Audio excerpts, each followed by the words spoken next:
So I am so excited for our conversation today. We will be talking with Campbell Rapin. She helps entrepreneurs to gain clients and confidence while defining success on their own terms. She coaches, mentors, and consults with business owners who are struggling to transition from buying a job to running a thriving business without driving themselves into the ground for little to no profit. She also specializes in helping people through what she calls plot twists, and we will talk a little bit about plot twists today, I'm sure. Christine, thank you for being with us today. It's so great to have you here. Thank you. I'm super excited to be here. I mean, everyone's got a journey, and I'm so excited to be able to share some insights, help you make 2022 the epic year that it has the potential to be if you do the work and bet on yourself. Absolutely. That is the goal. Now, let's start by talking about why it is important for entrepreneurs and everybody really to define success on their own terms. Yeah, I think there's this real reality. Often, many of us become entrepreneurs because of a dissatisfaction. It's the idea that when, you grow up, and whether it's cultural, whether it's family influences or other people that said, go up, get a good job, stay in a good job, promote, and then get a gold watch. Like, it just doesn't reflect the modern times. And so for me, it was really important to recognize that if you're in that dissatisfaction, it's because the definition of success isn't making you happy. And the most important thing you can do is realize, what do I actually want to be? And that is a big question, but it's also a small question of what makes you you. And success changes. I always say to people when I'm talking with them, I want you to know that who I was when I was 20 is not who I am now that I'm in my mid 40s. And it won't be who I am in 10 years. You're expected to evolve. Your definition should evolve with you. And guess what? You can change it at any point you like. That is so key and so pivotal. And the sad part is that our system, whether you call it the education, the government, whatever, perpetuates this thought of not just follow the lead, follow what everybody else does, and doesn't really teach us how to stop for a minute, evaluate who we are, and decide what does this look like for ourselves, right? Agreed. And I think some of that challenge is, it's not in their interest to have you question things. And anytime that's the case, I would say question. Have the courage to question. And yet I think there is, particularly in the pandemic and this escalation that we faced, is the waking up to, I don't know that I want this anymore, or my goals and priorities are changing. And so if it's not in somebody else's interest for you to think about it, and you find safety in what is known, I want you to also know the coolest thing, and why I also founded my own community, was I want you to know that there are lots of people who don't subscribe to that traditional definition. Maybe you don't have them in your community or know them yet, but we're out here, and this is our calling card. Come join the fun. Absolutely. And it is so fun. Now, as you coach and mentor new and existing entrepreneurs, what role does public speaking play into the strategies and tools that you share with them? It's vital. I think one of the most important things you recognize in life, this isn't just for entrepreneurs, this is anybody. You must be able to articulate your story. You must know what makes you uniquely you. And confidence is built in the words you choose. This is a learned skill, but especially for entrepreneurs, two things are true. The fastest way to cash is often speaking. And number two, if somebody can't understand what makes you you and why they would want to have a conversation with you, you will never get the sale. And conversations come well before the sale. So learning to speak well, having clarity of your thoughts, being uniquely you is everything. It's the biggest foundational piece. So when I'm coaching with clients, I said, it's not that I'm saying you have to learn to speak for an hour. You must get 30 seconds or 60 seconds confident out of your words and into the audience. Otherwise, guess what? Your business doesn't move forward the way you would like it to. Absolutely. Now, one of the biggest objections when people hear us talk about public speaking and diving in and how pivotal it is to business and life in general is that, oh, but you don't understand how terrified I am, or, oh, it comes naturally to you, or it's easy for you to say. What would you say to those objections? I'm going to say, step outside your comfort zone, because there is a universal truth. Learning to speak well is a skill you can learn. And in fact, I am living proof of that. You might find it surprising now because you're meeting me on first impression, but I am an introvert by nature. And when I was young, I was terrified of being seen. And so I would hide between the legs of my mother. If she brought me into a new classroom or we were meeting new people, like I was shy. And yet I was constantly the new kid in front of a classroom. And I had to be able to say, hi, my name is Christine, and this is where I moved from. And I learned this skill, and so can you. And I always think about the swan analogy. Don't get me wrong. I don't ever get onto a stage, this one included, where there's not butterflies and nerves. Never. And I always think that's a good thing, because like a swan analogy, I want to be graceful on the outside, but inside the butterflies are kicking and my legs are swimming under the water. But I remember to show up thinking, what do you need?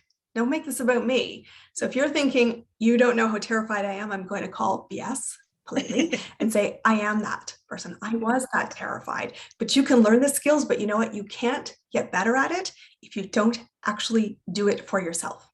Yeah. And not every first one is great. I will tell you. And it just takes a minute to research and find out that most of the speakers we admire at one point or another had to do a lot of work on themselves to actually get to that point.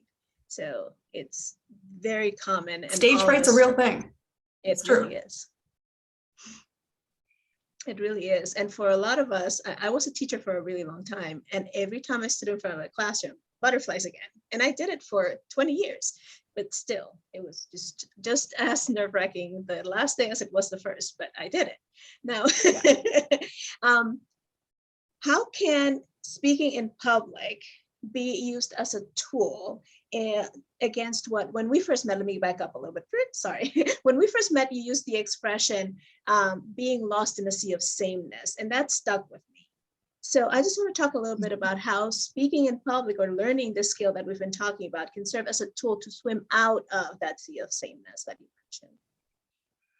Yeah, I think especially when you're starting as a business entrepreneur, especially we came from the corporate world, we take the titles and comfort and, like that coat of armor into the world of entrepreneurship, which doesn't serve us.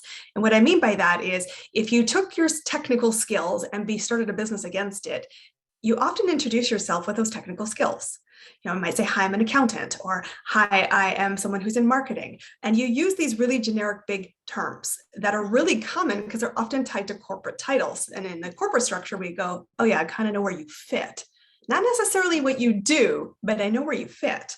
And yet that goes against you in the world of business if you're working for yourself, because you sound just like everybody else in the corporate world they encounter, and everybody else they encounter when they're networking. And yet you get lost. So owning your story and being able to tell your story through examples, your own history, and a unique phrasing really sets you apart. Tell me who you serve, how you solve it, where you came from, how you got to where you are. That's far more interesting.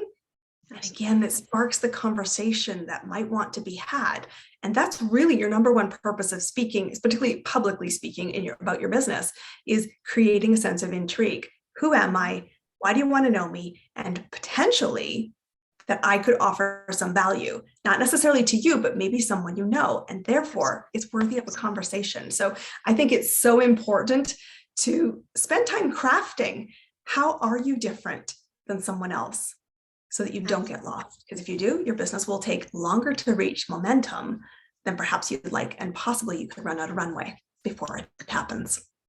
Absolutely. Now, would you agree that those of us, and I add myself to the group, who sometimes struggle with finding that unique differentiating factor, maybe that lack of clarity in understanding what we bring to the space, is actually one of the things that is holding us back to a certain extent? 100% true. And this is something many of us struggle with. And I think for sure the early entrepreneur struggles with it, but I think many entrepreneurs do, because you can get into the rut. And I think that that's just as dangerous. And I think what we do is, we see our value really clearly, but we struggle to find out how to articulate it. And as a result, we think, well, everybody needs our services. And in theory, that's true. But while they might need it, do they value it enough to pay for it? And the oxymoron in business is that the more specific a person you serve in one moment, in one storyline, the bigger impact you can make and the more success you'll have in business. And that's counterintuitive. So many people go in and think, well, I'm serving everybody. And yet, when I work with clients, particularly in my coaching business, and that's just a sidebar, but what I often work with is who needs you and values it today enough to pay for it. Absolutely. We need to focus that momentum, and then we need to craft a story and a bit of a pitch or a bit of a presentation related to that so that people go, oh, you're me. And that's why, when you and I first met, I talked about the plot twist. I've left corporate and successfully started a business, and that's how I coach others to do the same. Suddenly, I'm not just serving every entrepreneur out there. And it connected with you and I. So I think it's really important that you do spend time with the clarity. And I will tell you the best way to get clarity is actually to talk to somebody else. Because for you, you're like, well, I see this value really clearly. And one of the biggest investments, I would say, just in coaching in general, is that they're going to help you go, oh, I don't see it that way. Or they're going to challenge the way you sound like everybody else, or a good coach should. And then more equally say, what makes you really you and who do you want to serve? And then let's practice talking about that. Absolutely. And I think that just in general, as an introvert myself also, having that clarity and being able to say, okay, I'm not talking to a million people. I'm talking to one person that fits this avatar, this description. It releases a little bit of the nerve too, because you're no longer trying to speak to an auditorium of people. You're just speaking eye to one person, even in a huge group, right? So true. And business is built one person at a time. And I think sometimes we lose sight of that, and we set the expectation that it's bigger than that. And it's always my daily reminder. I show up to serve one person. I write an email to one person. I show up on a screen to connect to one person. And it's true. I don't get nervous as much speaking to one person as if I think, oh my gosh, there's 100 eyeballs on me. Truth is, there are 100 eyeballs are really not paying attention to you. But one-to-one, you're not in the sea of sameness anymore. That's where the magic is for me. And so we need to bring it down to that intimacy, and in some ways choose language that reflects one-to-one and let drop some of the formality. Yeah, absolutely. Like not all of you, but you. That's right. And have a name. Like, I know when I do speaking, sorry to interrupt you, and I often say, I talk about Brenda. Brenda's a 40-year-old corporate executive who wakes up one day and goes, I don't know that I want this anymore. She's going through a plot twist. She's got kids. She's trying to figure out what she can do for herself without, feeling the obligation to serve everybody else. And she knows that her time is now. She just feels it as a fire in her belly. I'm like, that is who I speak to. And ironically, I know I'm effective at it when I get calls afterwards and people say, I think I'm Brenda. And that's when you know you're speaking well, because it's one person. They're getting your story, or they see themselves in your storyline and make you relatable. And that's gold in a business. Absolutely. Now, speaking of plot twists, you have lived in 5 different countries, many different cities, right? How has refining your ability to be an effective speaker helped you in all those plot twists and transitions? Yeah, well, there's an inherent thing. It's true. I am a global nomad and I see the world very globally. And so there's a big learning that taught me. It's also really recognizing when I have communication breakdowns, is it because of communication or because of culture? And sometimes it's also given me the grace to say, oh, it's probably cultural, not necessarily communication. So saying it louder isn't going to work. And saying it slower isn't necessarily going to work either. But for me, it really also forced me to get public, because I know when you are constantly the new person, and that's every day in business, every day somebody will discover you for the first time. I needed to remember, 1, I needed to be visible. 2, the fastest way for people to connect to me is to hear me, not just my words, but to see and hear me. And so it became really a mental game for me of saying, get past your discomfort, because your vision board won't happen unless you show up confident. And sometimes I don't believe in fake it till you make it, but I believe in taking it from the audience perspective and saying, what do I need to do to serve them? Gets the pressure off me, but it also forces me to say, if I'm not seen, my business won't go. And I must be able to recognize that all of us want to make new friends, but I must be the first person to say, hi, I'm new. I'm Christine, standing in front of the classroom, but now on a global stage, saying, this is my storyline. Would you like to have a coffee? That's so cool. Yeah. That's how it works. I know that you've probably had the same experience I have, that we're typically so involved in our own doubts or our own imagining of what could happen. But when we actually step forward, people are pretty welcoming overall. They really want you to succeed. They really want you to do well. They want to be there to support you. It's just your own inhibitions that hold you back. Do you find that to be true as well? I do. I think, and it's something I talk about when I'm training this or when I'm coaching on this. I always say to people, you need to remember your audience does not want you to fail. Mm-hmm. They want to see you succeed. And so you have their grace out of the gate. You don't need to apologize if you stumble, just roll with it. Absolutely. Because if you recognize that they're cheering for you, then it gives you the ability to show up with action to say, I'm actually really here to serve you. And I'm human. That, presenting isn't about being robotic. It isn't about, having every word scripted. I always jokingly think in my world, I couldn't write a script because I would never stick to it. That's just me. I am better, thinking through what would I like them to hear and remembering what's in it for them and focusing on the fact that they want to see me succeed. They want nuggets from me. The fact that I'm presenting automatically gives me credibility. So what can they take away? Absolutely. It's a free pass that way. It really is. If we view speaking as a tool for connection, right? Mm-hmm. What should be our first step? How should we get started with using speaking as this tool? The first thing I always say is start with the end in mind. Anytime that you have a platform to speak, and whether that's a 30 or 60-second introduction in a networking meeting, or it's an opportunity to present more formally, give training, share expertise, or be consulted in a panel kind of way, just remember to focus on the end in mind. What do your audience need? This isn't, if you really look at the end and go backwards, it's like, what are the takeaways that I want them to have? Make sure that I'm focused on, this is the takeaway number one. This is the takeaway number two. And remember, simpler is better. This is the first time somebody's hearing some content from you. It's a very high possibility. So again, you're planting the seed to have a conversation or for them to be interested in more, not to show everything in the kitchen sink. Yeah. Couple key takeaways, pace yourself, and remember, this is the first of many conversations. So it's a bit like the packing analogy. When in doubt, take it out. If you start with content that's, 100 things, pare it down again, pare it down again. And every time you present, I always think I could probably pare that down one more time. And remember, it leads to the next conversation. So give yourself some room to have that next conversation. So that's always the thing. Start with the end in mind. What does your audience need? If you're speaking to one person, what do you want them to take away from your conversation? Absolutely. That's so key. I think that one of the things that we tend to fall into a lot, especially if we are starting from nervous energy, right? From a nervous space, is that we just want to pack as much into it as possible because that's value, quote unquote. But the reality of it is that you end up looking like the really clingy person who never wants to leave your side and you're just trying to step away, right?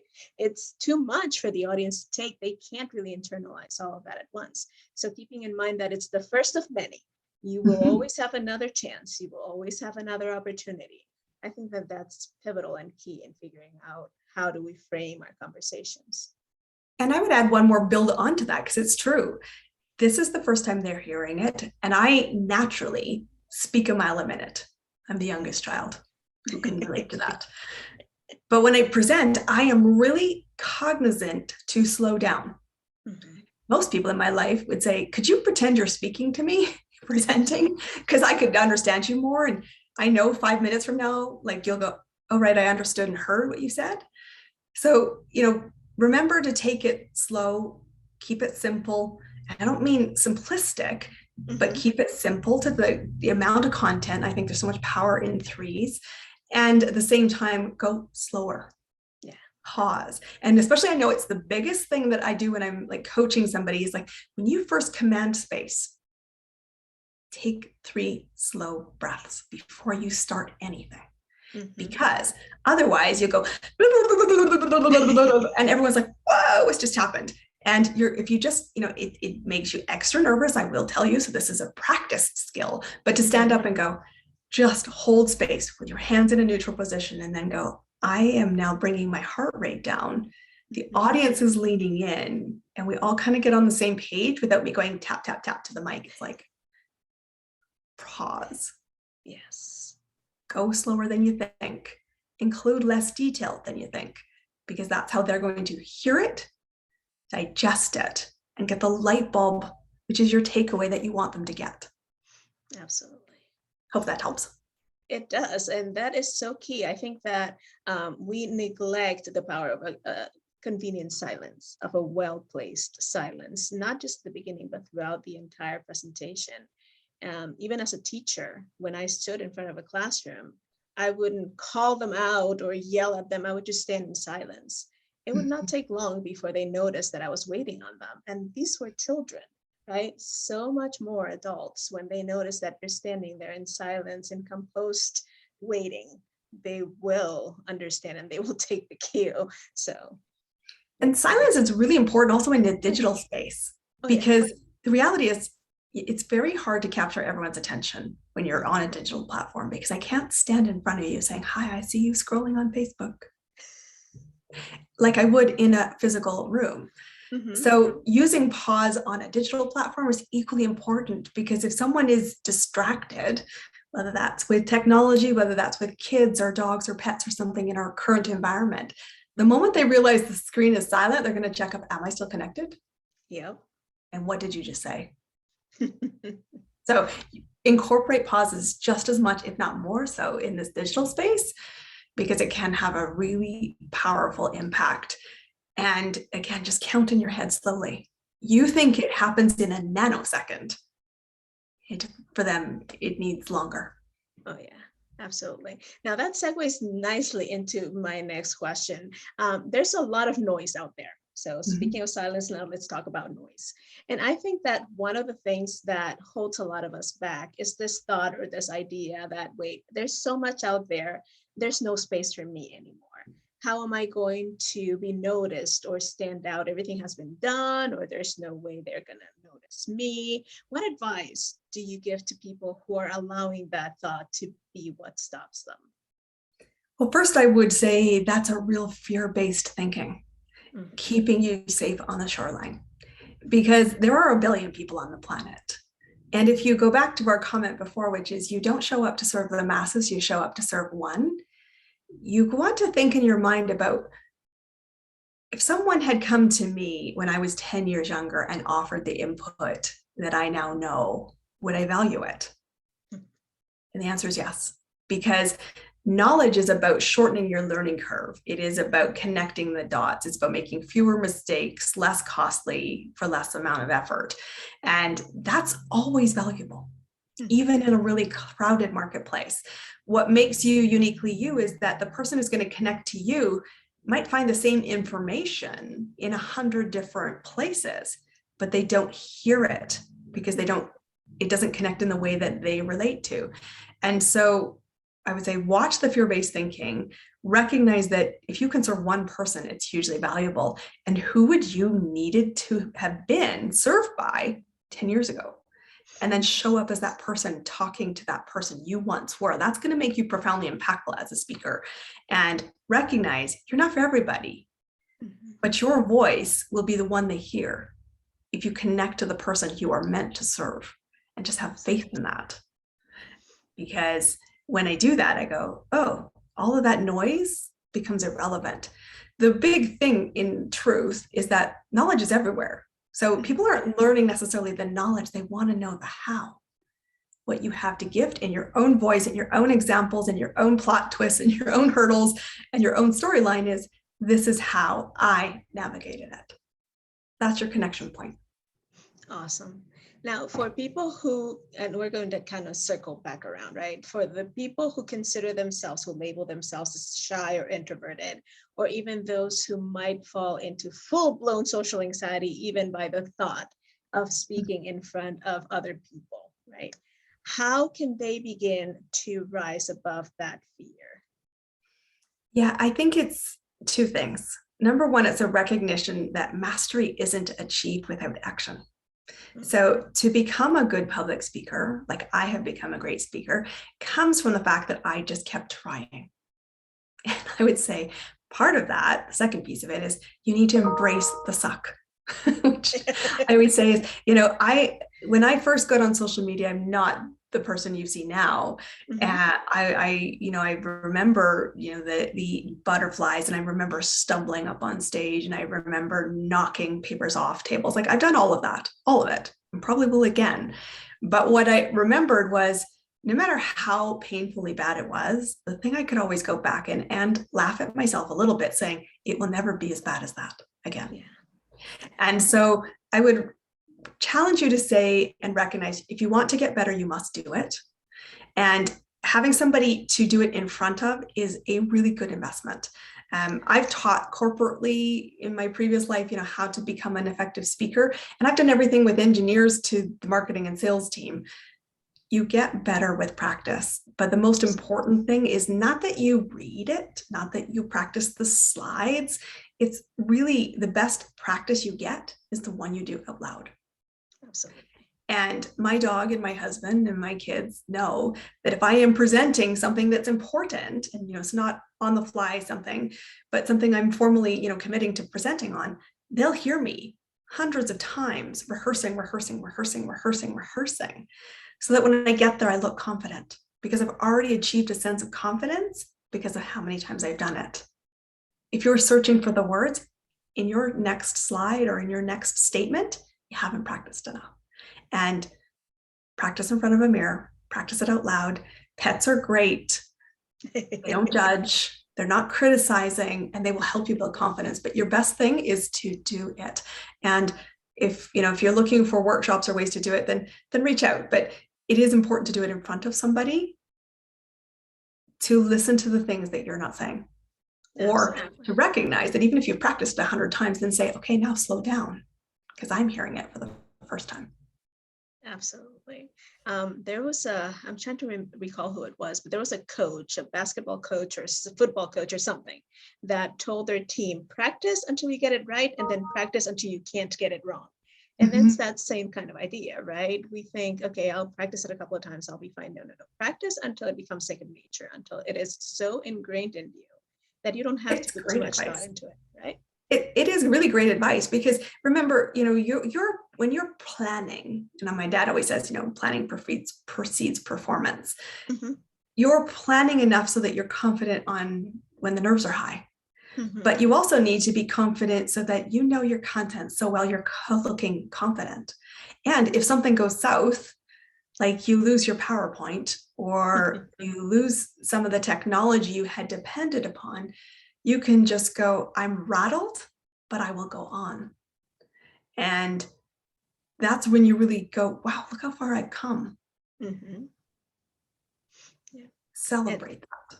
Absolutely. And something I've learned, and you've probably experienced the same thing, is audiences are typically so gracious that if you call out the mess, they will join you in rooting for you to get past it. So if you say, oh, I just lost my PowerPoint, so bear with me, they will be more than gracious to do that. If you tell them, I just lost my space, give me a second, they won't boo you out of the stage. They will actually encourage you to keep going. Have you found that as well? Everyone can relate to how nervous you are. Okay, absolutely. That's the tip too. Like, I think there was a stat, something like 90% of the people on the planet fear public speaking. So you have a lot of company. But you don't need to call attention to that nervousness, because they already instinctively go, I'm proud of you, and you've said nothing, because you're taking the courage to be public in a way that many people have a really visceral, I don't like it. And so you have their grace. They are cheering for you. And if you do lose your plot, I just always say to myself, you don't need to necessarily apologize for it. Just simply take a deep breath. For you, it feels like 100 years, but it's not. Take a deep breath and just keep going.